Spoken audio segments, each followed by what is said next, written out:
DDS TV news को like करना, subscribe करना, बेल आइकॉन बटन दबाना ना भूलें। बस एक ऐसा मुल्क है सारे जहान में जिसकी सना मिलेगी हमें हर जबान में। सना समझ गए? तारीफ जिसकी सना मिलेगी हमें हर जबान में।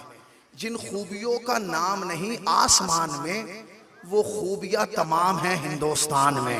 इतनी जगह नहीं है सऊदी जहान में जितने इमाम बारे हैं हिंदुस्तान में। इसीलिए तो हम कहते हैं सारे जहां से अच्छा हिंदुस्तान हमारा।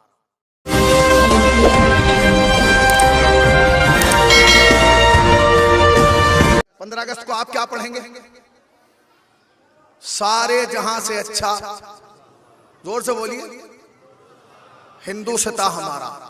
खुदा की कसम यही हकीकत है, सारे जहां से अच्छा हिंदुस्तान हमारा। इसलिए कि हमने देखे हैं कि दुनिया के हजारों मुल्क वो हैं जहां के झंडे इस्लामी हैं, नक्शे इस्लामी हैं, चेहरे इस्लामी हैं, बादशाह इस्लामी हैं, मगर आजादारी ऐसे खुल के नहीं हो रही है। मगर यहां का महात्मा गांधी भी ये कहता हुआ नजर आता है कि अगर मैंने दरसे इनकलाब लिया तो हुसैन से लिया, हुसैन से लिया। हुसैन का एक खास रिश्ता है हिंदुस्तान से।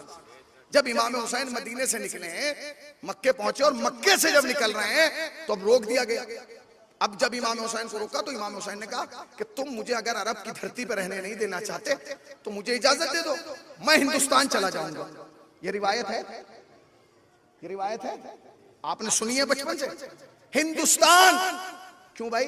इमाम हुसैन ये नहीं कह सकते थे मुझे चीन जाने दो? कह सकते थे जापान जाने दो, अमेरिका जाने दो, यूरोप जाने दो। यही क्यों कहा?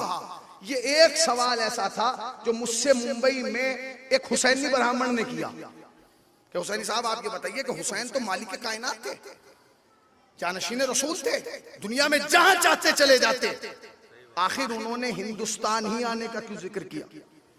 अच्छा, वो दत्त फैमिली से थे, मशहूर फैमिली है वो, मैं यहां से नाम नहीं लेना चाहता, अभी नाम लूंगा सब कहेंगे कि जो उनका नाम मिंबर से ले दिया। मगर अच्छी बात किसी ने भी कही हो वो बयान करनी चाहिए। तो उन्होंने मुझसे पूछा कि मौलाना आखिर ये बताइए कि ये इमाम हुसैन ने हिंदुस्तान ही आने का प्रोग्राम क्यों बनाया? मैंने कहा भाई मुझे नहीं पता, आप बताइए। कहेंगे नहीं नहीं, मैंने कहा नहीं मुझे नहीं पता, मैंने नहीं पढ़ा तारीख में। तो उन्होंने मुझे एक बात बताई, कहेंगे सुनिए, जो ईरान का बादशाह था वो पारसी था, उसकी 2 बेटियां थी, एक बड़ी एक छोटी। बड़ी का नाम था मेहरबानो, छोटी का नाम था शहरबानो।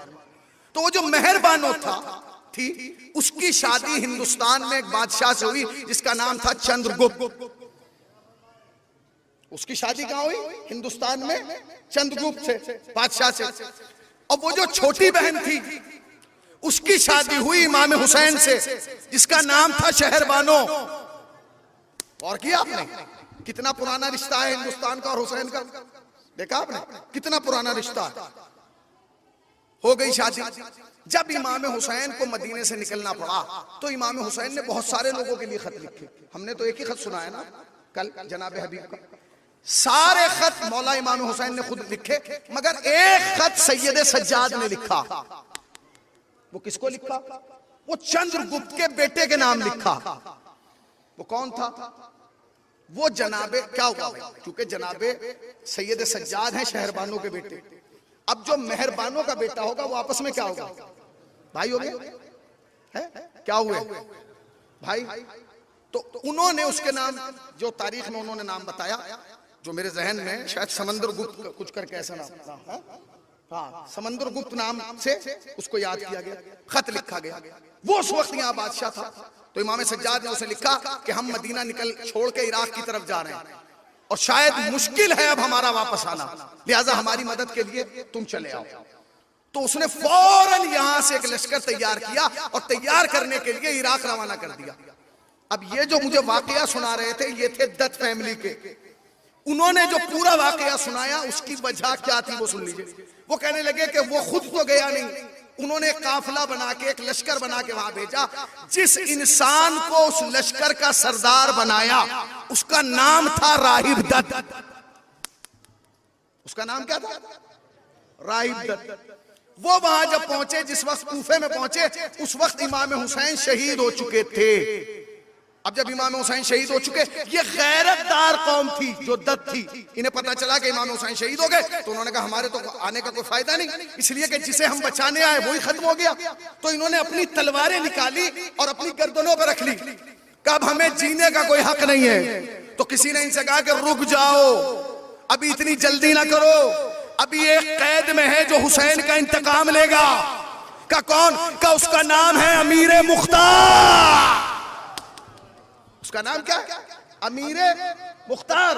जब जनाब मुख्तार रिहा हुए और जनाब मुख्तार ने इमाम हुसैन के कत्ल का इंतकाम लिया, तो ये 10 ब्राह्मण जो थे, ये जो काफिला यहां से गया था, इन्होंने उनके साथ मिलके इमाम हुसैन के कातिलों से बदला लिया। कितना पुराना रिश्ता हो गया, कितना पुराना रिश्ता हुआ, आज का रिश्ता है। अब मैं एक जुमला कहना चाहता हूं, जो लोग हिंदुस्तान में आजादारी पर पाबंदी लगाना चाहते हैं ना, और ये कह रहे हैं कि आजादारी जो है वो देश के खिलाफ उठाया जाने वाला कदम है, याद रखना ये दुनिया की वाहिद कौम है शिया। अगर जुमला तुम तक पहुंच जाए तो एहसास दिलाना कि हुसैनी की बात तुम तक पहुंच रही है। मैंने बहुत सारे मुख्तलिफ मौज़ूआत तुम्हें आज जल्दी जल्दी में सुना दिए। क्या क्या? दुनिया की वाहिद कौम है शिया, जिसमें बच्चे को माँ लोरी में सुनाती है कि बेटे जिंदगी में 2 काम याद रखना, एक हुसैन की आजादारी, दूसरे मुल्क से वफादारी। तुम कह रहे हो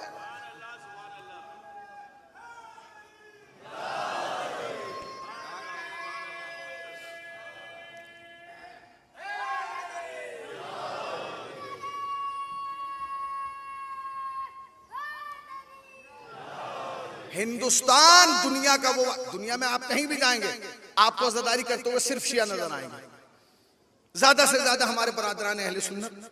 मगर हिंदुस्तान, पाकिस्तान और बांग्लादेश तो मैं खुद देख रहा हूं, ऐसा मुल्क है कि जहां मजलिसों में बरादरान हिंदू भी तशरीफ लाते हैं। और जितने इमाम बारगाह हिंदुस्तान में है, खुदा की कसम कहीं नहीं है। आप चले जाइए, चले जाइए। आज मैंने एक ऐसे ही देख रहा था हिंदुस्तान के हवाले से, तो एक कलाम मुझे मिला, मैं चाहता हूं वो भी आपको सुना दूं। एक सलावात पढ़े पर मोहम्मद वाले मोहम्मद।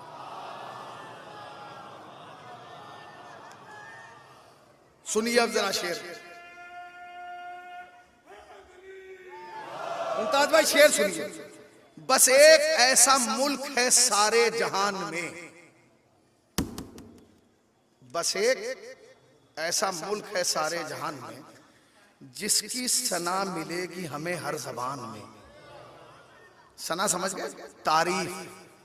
जिसकी सना मिलेगी हमें हर जबान में, जिन खूबियों का नाम नहीं आसमान में, वो खूबियां तमाम हैं हिंदुस्तान में।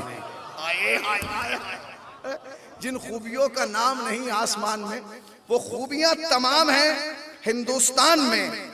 आवाज या हुसैन की सारी फिजा में है, आवाज या हुसैन की सारी फिजा में है।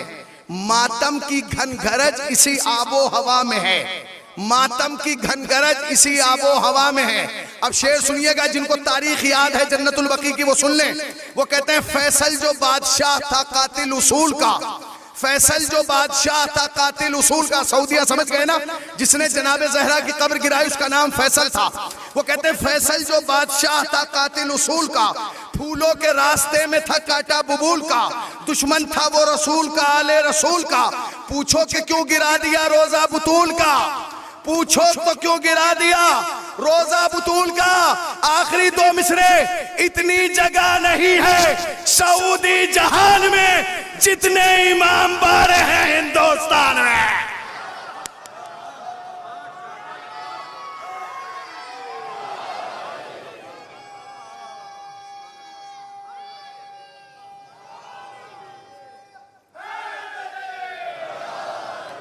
इतनी जगह नहीं है सऊदी जहान में जितने इमाम बाड़े हैं। ये गलत है, इसीलिए तो हम कहते हैं सारे जहां से अच्छा हिंदुस्तान।